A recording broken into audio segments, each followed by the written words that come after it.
Calcul réfléchi de la séance numéro 14. Premier calcul, il faut déterminer l'aire du grand triangle. Pour ce faire, je vais découper en deux triangles. Le triangle de droite et celui de gauche. Le triangle de droite, on a comme longueur ici 6 cm, donc ici aussi 6.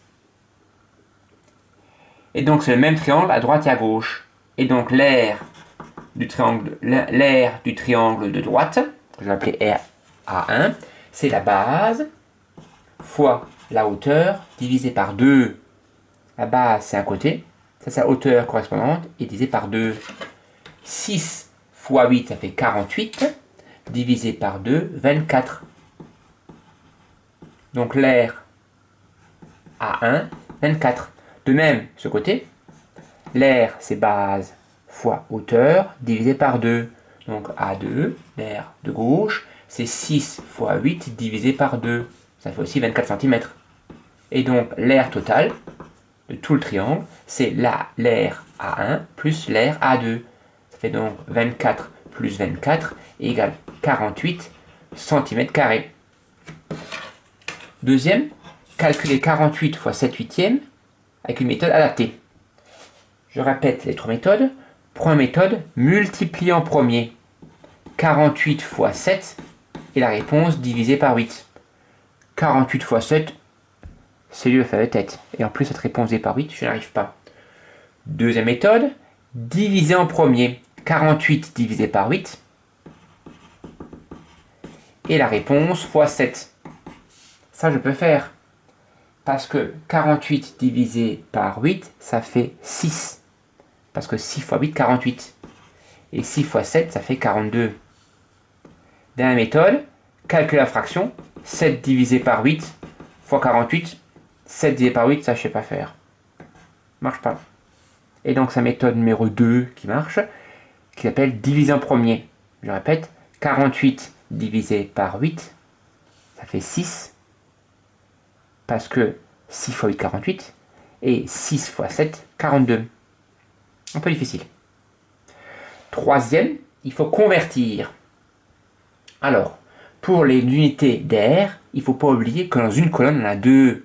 Donc, millimètre, décimètre, centimètre, mètre, décamètre, hectomètre. Donc, je répète, dans une colonne, on a deux. Donc, je place ici 75, en commençant par les unités, puis les dixièmes, 0,5, et je vais en hectomètre carré. Donc, je vais dans les unités d'hectomètre carré, et je complète avec des zéros. Donc, 75,5 mètres carrés est égal à 0,00755 hectomètres carrés. À la place d'hectomètre carré, on dit parfois hectare. Dernier, il faut compléter le tableau de proportionnalité. Donc certains ont fait le produit en croix, mais c'est dur. 5 fois 5,6, c'est un peu dur de faire de tête. Et après divisé par 7, je ne sais pas si c'est une méthode adaptée. Deuxième méthode, ça tente peut-être à calculer le coefficient de proportionnalité. Mais le problème, c'est que 5 divisé par 7, ça ne se termine pas. Ce qui se termine, c'est 7 divisé par 5. Donc on pourrait très bien calculer 7 divisé par 5, ça fait 1,4. Et donc dire que pour passer de la première à la deuxième ligne, on divise par 1,4. Et 5,6 divisé par 1,4, on arrive plus ou moins à calculer 4. Mais c'est un petit peu difficile.